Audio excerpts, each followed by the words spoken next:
오늘 말씀에 마음의 허리를 동이라는 말씀, 여러분 당시에 옛날에는요 옷이 이렇게 큰 천처럼 돼 있어서 일하려면, 혹시 멀리 여행하려면 허리를 동여야 제대로 할 수 있었습니다. 마음의 허리를 동이라는 말은 그런 마음으로 어떤 큰 일, 중요한 일을 앞둔 자세를 말할 것입니다. 무슨 일일까요? 출애굽기 12장 11절 말씀 함께 읽습니다. 너희는 그것을 이렇게 먹을지니 허리에 띠를 띠고 발에 신을 신고 손에 지팡이를 잡고 급히 먹으라. 이것이 여호와의 유월절이니라. 유월절, 해방전야, 이집트에 400년 넘는 오랜 종살이에서 해방되기 직전 전날 밤의 이야기입니다. 이 언어를 가지고 있는 거예요. 이런 베드로전서의 말씀은 신약 전체가 구약 성경의 세계와 언어에 깊이 뿌리 내리고 있습니다. 말만 가져올 뿐 아니라 그 세계 전체의 세계관과 느낌을 함께 가져간다는 거죠. 그래서 여러분, 우리가 구약을 알아야 신약을 읽을 수가 있습니다. 그 세계 속으로 들어가 보아야 됩니다. 출애굽의 밤, 이스라엘 백성들이 뭘 먹는데요, 신발을 신고 먹었어요. 여러분, 다 먹고 신발 신어도 되잖아요. 다 먹고 허리띠를 띠도 되잖아요. 그런데 먹을 때도 허리띠를 띠고 먹어라. 무슨 말입니까? 대단한 각오가 필요한 밤이었다는 것입니다. 그날 밤 그런 음식을 먹으면서 느낌이 어땠을까요? 설레임, 감사, 기쁨과 기대. 그렇죠? 근데 그것만은 아니었을 거예요. 여러분, 자녀들이 열심히 공부해서 회사에 합격했다, 첫 출근하기 전날 밤 너무 좋아요. 설레요. 그런데 긴장도 되죠. 첫 출근 앞두고. 여러분, 그냥 어디 한 달 여행 가는 것도 아니고 이제 완전히 옮겨서 새로운 백성으로 살아가는데 얼마나 긴장이 됐겠습니까? 그 긴장의 이유는요, 내가 잘 할 수 있을까 하는 데 있습니다. 여러분, 그런데 잘 할 수 있을까를 가늠해 보려면 목적이 뭔지를 알아야 되죠. 잘 할 수 있을까? 출근하는 목적이 그저 월급 받고 안 잘리고 살아남는 것, 혹은 열심히 해서 경험을 쌓고 다음 단계로 나가겠다는 것, 혹은 이 직장에서 인정받고 승진해서 높이 최고의 자리로 올라가 보겠다는 것, 여러 가지가 있겠죠. 목적이 무엇인가? 출애굽의 목적은요, 내가 거룩하니 너희도 거룩할지어다. 이 얘기가 쭉 진행되면서 레위기에서 가장 중요한 선포가 나옵니다. 여러분, 살아남는 게 아니라는 거죠. 그냥 이집트에서 종살이하는 백성들 불쌍하니까 여기 살던 사람들을 옮겨서 이쪽에 살도록 광야의 약속의 땅에 들어가는 것, 거기서 터잡고 사는 것이 목적이 아니라 어떤 사람이 되는가? 거룩이라는 거죠. 하나님의 목표는 우리가 무엇을 하느냐, what 도 아니고요, 어디에 사는가, where도 아니고요, 어떤 사람이 되는가, who, 그게 거룩인 거예요. 거룩. 여러분, 베드로전서도 마찬가지입니다. 1장 16절에 보면요, 기록되었으되 내가 거룩하니 너희도 뭐할지어다? 거룩할지어다. 레위기의 말씀 그대로 가져오죠. 그래서 여러분, 마음의 허리를 동이라가 출애굽의 출발이었으면 쭉 함께 가서 그 목적도 함께 나오는 거예요. 그래서 베드로전서의 이 말씀이 그냥 출애굽기를 인용만 하는 것이 아니라 이 전체 스토리가 출애굽의 세계 안에 함께 가는 것입니다. 그래서 똑같은 출발, 마음의 허리를 동이라, 똑같은 목적, 거룩하라로 가는 겁니다. 다른 게 하나 있습니다. 과거의 출애굽은요, 이집트에서 물리적으로 나와서 지리적으로 광야로, 약속의 땅으로 옮겨가는 것입니다.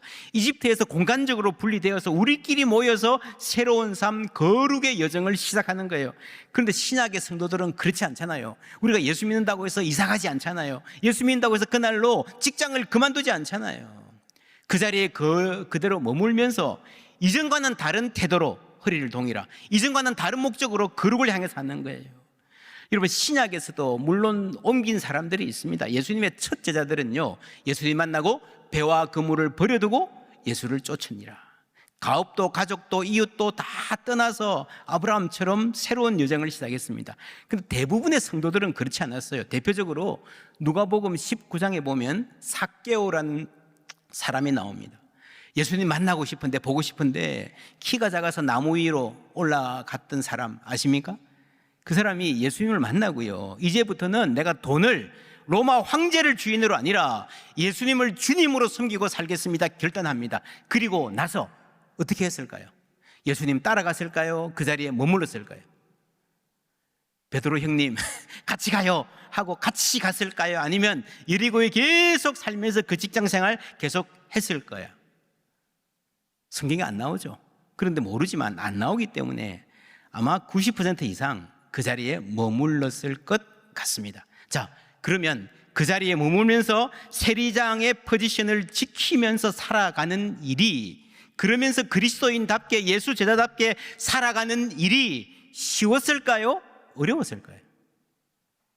여러분, 예수님 따라가서 배와 그물을 버려두고 완전히 예수님께 가면서 밥 굶어 가면서 풍찬 노숙하는 것도 그 첫 제자들도 힘들었겠지만 그 자리에 그대로 머물면서 하나님 나라의 삶을 살아내는 것은요, 그 못지않게 힘들었을 거예요. 그렇죠. 베드로전서의 사람들이 당하는 그 질시와 오해와 핍박이 바로 그런 말입니다.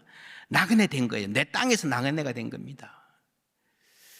너희가 알거니와 너희 조상이 물려준 헛된 행실에서 대속함을 받은 것은 오직 흠없고 점없는 어린 양 같은 그리스도의 보배로운 피로 된 것이니라. 헛된 행실에서 뭐 받았다고요? 대속함을 받았다. redeem이라는 말인데 값을 주고 샀다는 거예요. 하나님이 우리를 해방하기 위해서 값을 치르고 하나님의 것으로 삼으셨다는 겁니다. 여러분, 값을 주고 내 생명을, 내 구원을 살려면 얼마나 죽어야 될까요? 이집트에서 이스라엘이 대속받았습니다. 하나님이 뭘 지불하셨습니까? 10가지 재앙, 이집트를 초토화시키고 바로 군대가 전멸되었습니다. 만약에 이것을 돈으로 환산하면, 이거 용병이란 말 아시죠? 돈 주고 전쟁시키는 거예요. 세계에 엄청나게 많은 용병을 데리고 와서 이집트를 제압하고 우리를 해방시키려고 그러면 여러분, 돈으로 생각하면 얼마나 많이 될까요?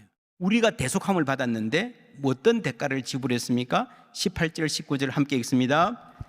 너희가 알거니와 너희 조상이 물려준 헛된 행실에서 대속함을 받은 것은 은이나 금같이 없어질 것으로 된 것이 아니요 오직 흠없고 점없는 어린 양 같은 그리스도의 보배로운 피로 된 것이니라.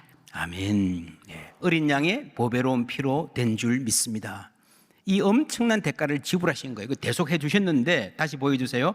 어디서 대속해 주셨는가? 너희 조상이 물려준 헛된 어디예요? 행실에서 대속해 주셨다. 우리가 대속함을 받았다 그러면요, 내가 과거에 지은 죄를 용서해 주시고 그 죄를 도말하고 없이 하기 위해서 대속해 주셨다라는 생각을 주로 하는데, 여러분, 죄 용서가 중요하지만 죄 용서는요, 하나님의, 우리가 이미 저지른 죄의 용서는요, 하나님의 크신 구원 계획 가운데 아주 작은 부분이에요. 왜 그런가 하면요, 이 용서가 뭡니까? 어떤 학생이 학교에서 담배 피다가 걸렸어요. 막 잘못했다고 눈물 찔끔 흘리고 그러니까 선생님이 용서해 줘요. 다시는 안 그럴게요. 그리고 나가는데 또 담배 생각이 나. 어떡하죠? 용서는 작은 겁니다, 여러분. 내가 안 바뀌면. 아이들만 그런 거 아니에요. 예전에 그런 가장이 있었어요. 착하고 성실한 사람인데 도박에 빠졌어요. 뭐 집도 날리고 가족들 고생시키고. 다시는 안 할게요 그랬어요. 근데 또 여기저기서 돈 벌려가지고 막 돈 빌려가지고 빚이 엄청났어요. 다시는 안 그럴게요. 내가 진짜 다시 도박하면 내가 이 손 잘라버린다.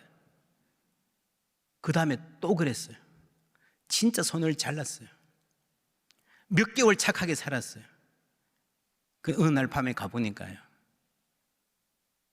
그 의수로 화토 잡는 걸 배워가지고 기가 막히게 잘하더라고요. 여러분, 지나간 죄를 용서해 주는 건 작은 거에 불과합니다. 행실이 바뀌지 않으면 아무 소용없습니다. 하나님이 그래서 베드로전서에 보면요, 우리를 헛된 행실에서 해방하셨다.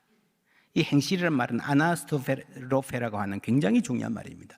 행실, 어떤 한두 가지 행동이 아니라 삶의 전체적인 생활 양식, 아비투스, 모두스, 비벤디, 에토스, 이런 말씀을 제가 떠문떠문 했는데 같은 아주 비슷한 이야기들입니다. 총체적인 삶의 스타일 전체를 말하는데 왜 그런가? 지난주에 그랬습니다. 복음은 모든 것을 아우르는 A totalizing story라 그랬죠. 시간적으로는 천지 창조부터 종말에 이르는 큰 이야기입니다. 그 범위에 있어서는 역사와 개인, 정치와 심리, 사회와 가정, 문화와 예술, 사회 조직과 인간관계, 자녀 양육, 사회생활, 경제생활, 사랑과 우정, 이 모든 것을 포괄한 모든 것의 의미를 부여하는 이야기이기 때문에 여러분, 예수를 믿으면요, 예수를 주인으로 모시면 이 모든 것이 총체적으로 바뀌기 시작하는 거예요.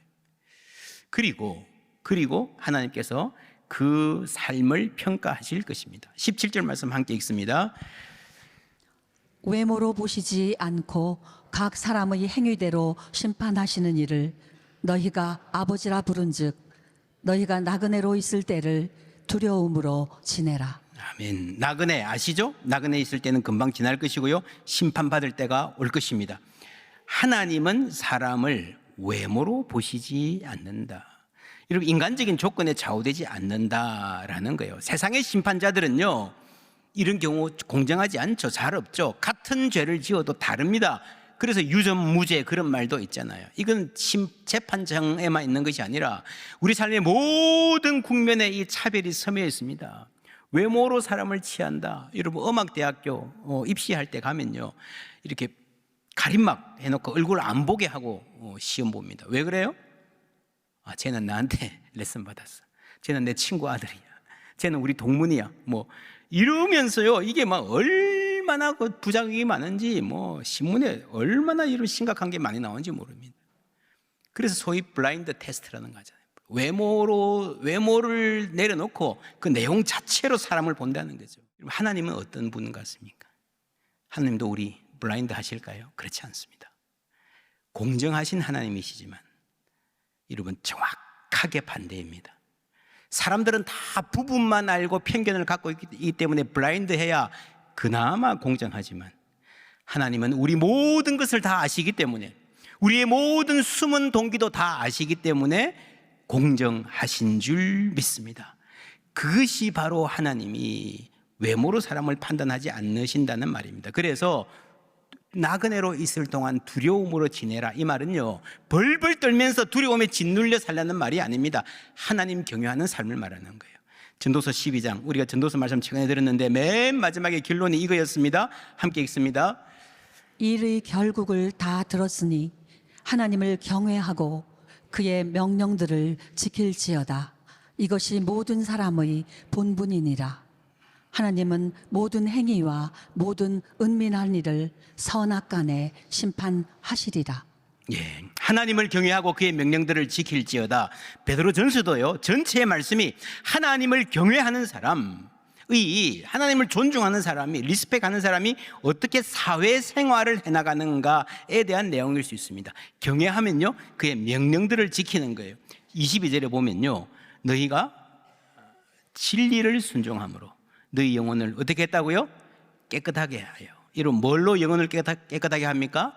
진리를 순종할 때 영혼이 깨끗하게 되는 거예요. 그래서 거짓이 없이 형제를 사랑하기에 이르렀으니 마음으로 뜨겁게 서로 사랑하라. 여러분, 형제 사랑하는 게 당연한 건데, 이르렀으니라는 단어에 한번 주목해 보세요. 이 말은요, 어떤 느낌인가 하면요, 마음으로 뜨겁게 사랑하는 것도 어떤 조건이 필요하구나, 그렇지 않습니까?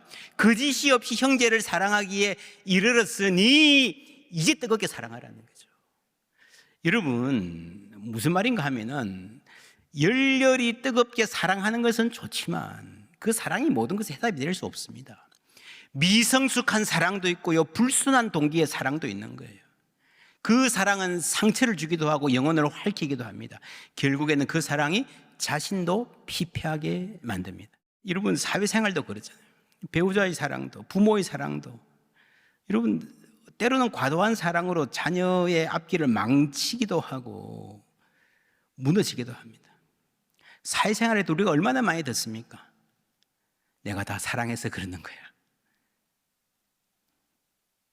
시몬 르베이유, 중력과 은총, 자주 제가 언급하는 책인데 이런 내용 나옵니다. 저급한 것과 피상적인 것은 같은 수위에 있다. 사랑도 피상적이면요, 저급할 수 있습니다. 그는 열렬히 그러나 저급하게 사랑한다, 가능하다는 거죠. 뜨겁게 열렬히 온 마음 다해서 24시간 그 사람만 생각하고 사랑하는데 그 사랑이 피상적이고 저급할 수 있다는 겁니다. 그러나 그는 깊이 그러나 저급하게 사랑한다는 말은 불가능하다. 깊이 사랑하는 게 뭘까? 그걸 우리가 배워야 되는 거예요. 여러분, 사랑이 사람을 깨끗하게 만들지 못합니다. 불결한 사람은 불결하게 사랑합니다. 사랑 때문에 더 불결해지기도 합니다. 누가 이런 말을 했어요. 어쩌면 우리는 사랑을 찾고 있었던 것이 아니라 사랑할 준비가 된 자신을 기다리고 있었는지도 모른다. 사랑받는 것, 사랑하는 것 참 좋은 일이지만 쉽지 않은 일입니다. 깊이 사랑하기가 뭘까? 있는 그대로 인정해주기, 그 사람에게 attention을, 관심을 기울이기, 기다리기, 상대의 자유를 인정하기, 상대방의 아픔에 대해서, 소망에 대해서 잘 모르면서 아는 척하지 않기, 사랑 앞에서, 진리 앞에서 끊임없이 깨어지고 겸손해져 가는, 그걸 통해서 우리가 깊이 있는 사랑으로 초대받는 것입니다. 이런 글을 읽었습니다. 우리는 사랑하며 살아가지만 정작 사랑을 배운 적은 없다. 학교에서는 성공을 배우고 사회에서는 경쟁을 배우며 관계 속에서는 역할을 배운다. 그러나 사랑 그 자체에 대해서는 아무도 제대로 가르쳐주지 않는다. 그래서 많은 사람들은 사랑을 감정으로 오해하거나 운명으로 설명하거나 때로는 소유와 불안으로 착각한다. 사랑은 자연스럽게 찾아오는 것처럼 보이지만 사실은 태도와 이해, 그리고 시간이 만들어내는 하나의 형식이다. 우리는 누군가를 좋아하는 법은 알지만 어떻게 함께 존재해야 하는지는 잘 모른다. 가까워지는 법은 배우지만 자유를 지키는 법은 배우지 못했고, 열정을 말하지만 지속을 이야기하지는 않는다. 열정만으로는 안 된다는 거예요. 열정이 우리를 해치기도 한다는 겁니다. 여러분, 인생에서 가장 소중한 게 사랑이다, 다 아시잖아요. 근데 우리가 그 사랑을 배우지 못해서 그 많은 열정을, 에너지를 지불하고도 오히려 인생을 망치고 있다는 것입니다. 13절에 보면 그러므로 너희 마음의 허리를 동이고, 그 다음에 뭐라 그래요? 근신하여, 근신해라. 여러분, 근신이란 말은요, 맑은 정신으로 살아가라는 겁니다. 분별과 절제. 외롭다고 아무나 만나지 않습니다. 배고프다고 아무거나 먹지 않습니다. 화난다고 아무 말이나 하지 않습니다. 여러분, 이게 쉽지 않죠. 지난한 투쟁이 있어야 됩니다. 어떤 투쟁인가? 22절 함께 읽습니다. 너희가 진리를 순종함으로 너희 영혼을 깨끗하게 하여 거짓이 없이 형제를 사랑하기에 이르렀으니 마음으로 뜨겁게 서로 사랑하라. 여러분, 사랑이 우리 영혼을 깨끗하게 하지 못한다 그랬죠. 뭐가 깨끗하게 합니까? 진리가 깨끗하게 하는 거예요. 진리에 순종하는 게 깨끗하게 하는 거예요. 요한복음 15장 3절에 보면요, 너희는 내가 일러준 뭐예요? 말로, 진리의 말씀으로 깨끗하게 되는 거예요. 내 안에 거하라, 나도 너희 안에 거하리라. 이것이 진리를 알고 배우고 계명을 지키고 순종하는 과정을 말합니다. 그러면서 우리의 영혼은 더욱더 깨끗하여지는 줄 믿습니다. 내 안에 거하라. 여러분, 그래서 신앙생활은요, 투쟁입니다. 투쟁. 하나님 말씀 듣고 말씀대로 살아보려고 노력하면 쉽지 않다는 걸 알게 되는 거예요. 내 자아가 너무 강하다는 걸 알게 되는 거예요. 그 치열한 투쟁을 거쳐서 끙끙거려 가면서 우리가 조금씩 깨끗하여지는 거예요. 할렐루야.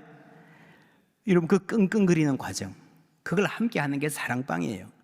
나는 이렇게 예수님 말씀 잘 듣고 있습니다, 아니고요, 어우 힘들어요, 순종하는데 힘들어요, 그런 말씀 나누면서 서로 격려하며 나만 힘든 것 아니구나, 함께 위로받고 함께 하나님 닮아, 예수님 닮아 가는 거예요. 그 중심에 말씀이 있습니다. 1장 23절부터 다 같이 읽습니다. 너희가 거듭난 것은 썩어질 씨로 된 것이 아니요 썩지 아니할 씨로 된 것이니 살아있고 항상 있는 하나님의 말씀으로 되었느니라. 그러므로 모든 육체는 풀과 같고 그 모든 영광은 풀의 꽃과 같으니 풀은 마르고 꽃은 떨어지되 오직 주의 말씀은 세세토록 있도다 하였으니 너희에게 전한 복음이 곧 이 말씀이니라. 모든 육체는 풀과 같고 그 영광은 풀의 꽃과 같다 그랬습니다. 여러분, 제국의 영광도요, 인간의 성취도요, 우리의 열정도 조금 지나면 다 사라져요. 여러분, 젊을 때 친구들하고 MT 가서 모닥불 피워놓고 놀던 생각, 그 불꽃 안에서 청춘이 얼마나 아름다운지. 근데 하룻밤 지나고 타고 나면 다 재가 되잖아요. 밟고 지나가잖아요. 재로 날리잖아요. 인간의 열정이 그런 거예요. 불꽃 같지만 하나님의 말씀만이 영원합니다. 그래서 우리가 그 말씀 안에 산다는 것이에요. 바로 근신하며 사는 거예요. 케어풀하게 사는 거예요. 맑은 정신으로 사는 거예요. 주의 깊은 삶을 통해서 우리는 깊은 사랑으로 자라갈 수 있습니다. 이 단어를 careful을 이렇게 써봤어요. careful, 신중한 사랑, 사려 깊은 사랑. careful, 돌봄 가득한 사랑. 내 열정이 아니라요, 상대방을 돌보는 마음, 나 스스로도 잘 돌보는 마음, 그 약함을 아는 마음, 기다려주고 상대방의 마음을 헤아려주는, 여러분, 그 마음 안에서 우리의 사랑이 영원히 깨끗해져 가는 거예요. 거룩이 목표라 그랬습니다. 이게 출애굽 스토리 전체가 출애굽 스토리인데, 출애굽 스토리의 맨 마지막이 신명기잖아요. 신명기는 모세의 긴 설교입니다. 그 설교가 마치는 마지막 결론 말씀, 신명기 33장 29절 말씀 함께 읽습니다. 이스라엘이여, 너는 행복한 사람이로다. 여호와의 구원을 너같이 얻은 백성이 누구냐? 그는 너를 돕는 방패시요 내 영광의 칼이시로다. 내 대적이 내게 복종하리니 내가 그들이 높은 곳을 밟으리로다. 아멘. 여러분, 시작할 때 마음의 허리를 동이라 출발해서 그 목표 최고봉에서 거룩을 이야기했고요, 맨 마지막 결론 문장에 행복이라는 말이 나옵니다. 요약하면 무슨 말인가 하면요, 하나님 우리를 왜 거룩하라 그러는가 하면요, 거룩한 길이 결국에는 행복의 길임을 알게 하시는 거예요. 우리의 문제는 거룩과 행복이 너무 거리가 먼데 있습니다. 거룩 그러면요, 그냥 재미없게 지겹게 이것도 하지 마 저것도 하지 마, 똑바로 앉아, 뭐 그런 느낌을 줘, 근엄한 표정, 그런 느낌을 주잖아요. 여러분, 그렇지 않습니다. 담배도 피지 마, 술도 먹지 마, 그게 거룩한 거야. 여러분, 그게 아니고요, 뭐 술, 담배 해서 좋은 게 있습니까? 내 건강을 위해서. 그렇죠. 자신을 케어풀하게 돌보면 안 하게 돼 있습니다. 그래서 교회가 그걸 가르쳐야 됩니다. 거룩과 행복이 결국에는 하나예요. 여러분, 이거 하지 마 저거 해, 자녀를 그렇게 기르면서 끝까지 따라다니면서 감시하겠습니까? 할 수 없잖아요. 우리 자녀들이, 우리 다음 세대들이, 우리들이 거룩한 삶이 행복한 삶이다 알게 되면요, 시키지 않아도 하게 될 줄 믿습니다. 진짜 거룩은요, 예수님 닮았어요. 잘 웃는 사람이 거룩한 거예요. 이웃하고 잘 지내는 사람이 그러는 거예요. 맛있게 먹고요, 이웃하고 축복해주고요, 빛 속에서도 춤출 줄 아는 사람이 거룩한 거예요. 어둠 속에서도 기뻐 노래할 줄 아는 사람이 거룩한 사람인 줄 믿습니다. 나하고 다른 사람 저리가 아니라 내 눈에 깨끗하게 안 보여도요, 이리 와 해서 안아주는 게 진짜 그게 거룩한 거예요.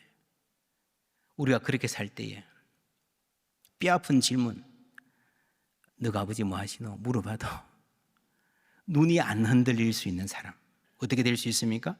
베드로전서 1장 17절 제가 읽을게요. 외모로 보시지 않고 각 사람의 행위대로 심판하시는 이를 너희가 뭐라고요? 아버지라 부른즉. 할렐루야. 하나님 우리 아버지신 줄 믿습니다. 이 말씀이 마음 중심에 있으면요, 너가 아버지 뭐 하시노? 물어봐도요, 흔들리지 않습니다. 왜요? 우리의 진짜 아버지는 하나님 아버지이시기 때문입니다. 하나님 우리를 심판하실 것이다, 두려움으로 지내라 하는 이 말이 있지만 우리를 긴장하게 하지만 그 중간에 딱 뭐가 있어요? 이를 너희가 아버지라 부른즉. 그래서 우리가 나그네에 있는 기간을 여러분 행복을 향해서 갈 수 있는 것입니다. 거룩과 행복은 어디서 만나요? 온전한 사랑에서 만납니다.